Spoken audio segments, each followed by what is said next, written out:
fazendo um trabalho com serralheiro? Primeiro é o cliente contratar a nossa mão de obra, né?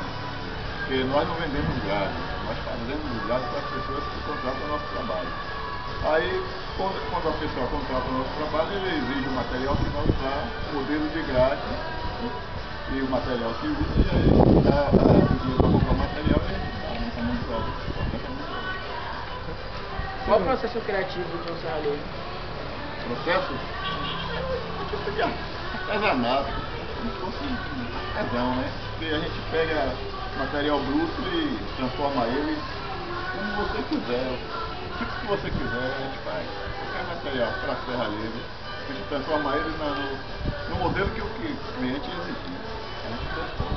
Quais as ferramentas de trabalho que você utiliza normalmente e que você aconselharia para o nosso projeto? Então, apesar de chamar de serralheiro, a gente usa a serra, né? Usa a lixadeira, máquina de solda, martelo, marreta, furadeira, essas ferramentas a gente usa. E o que aconselharia para o seu projeto, para o projeto de vocês, no caso, é uma espécie de reforma que tem que fazer no material que você vai reciclar, né? Aí eu teria que o quê? Primeiro, eu ter o material e saber que tinha um cliente, uma pessoa que gostaria de reaproveitar aquele material, se era viável comprar aquele material ou mandar fazer um novo, né? Porque no brechó, como dizem hoje, existe muita coisa, né, usada que as pessoas vendem, sapato, roupa, tudo isso. E como você está falando, é uma coisa boa, criativa, porque a cooperativa grade velha, né? Aparelho eletrodoméstico que muita gente joga fora e muitos pega e aproveita, reaproveita e consegue consertar. Por aí. Como deve ser o ambiente de trabalho de serralheiro? Como deve ser o ambiente de trabalho? O ambiente tem que ser agradável, né? Como tem aqui. Agora a oficina sempre é assim, ó. Tem jeito.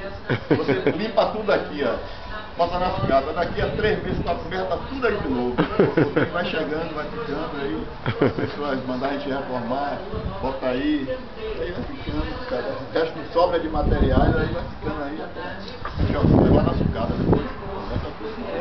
Sobre os materiais de segurança, você pode fazer uma lista?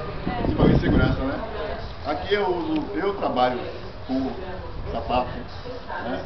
Bota, essa roupa aqui não é uma farda, mas é tipo uma farda, e o óculos, protetor auricular, luva quando é necessário, porque grade não dá para você usar luva constante, porque são material fino, que a luva atrapalha às vezes, entendeu? Agora quando é uma coisa pesada, na graxa, alguma coisa, a gente bota mais a luva, mas o essencial mais o óculos, protetor auricular, porque da audição, né? Porque a gente bate muito com marreta, usa a lixadeira que tem uma alta rotação, e isso aí prejudica a audição.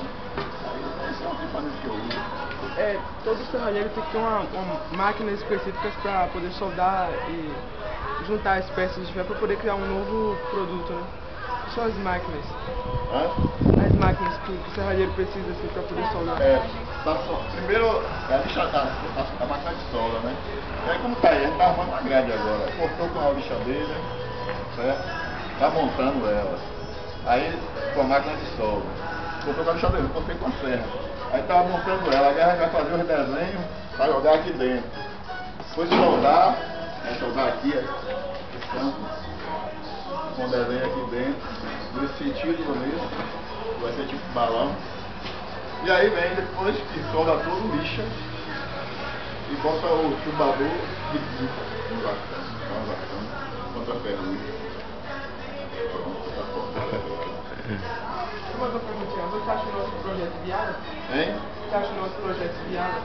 Eu acho sim, né? Porque muitas vezes essas coisas vão parar no lixo e se a prefeitura não pegar, fica tudo aí pelo meio da rua, acaba de guarda-roupa velho, essas coisas tudo é colchão velho, fica tudo assim, né? É uma coisa que, pra nós aqui é novo, mas tem lugar que já existe isso, entendeu? Já existe, principalmente em outros países, porque não pode jogar tudo no meio da rua. É bom, a gente... Obrigado.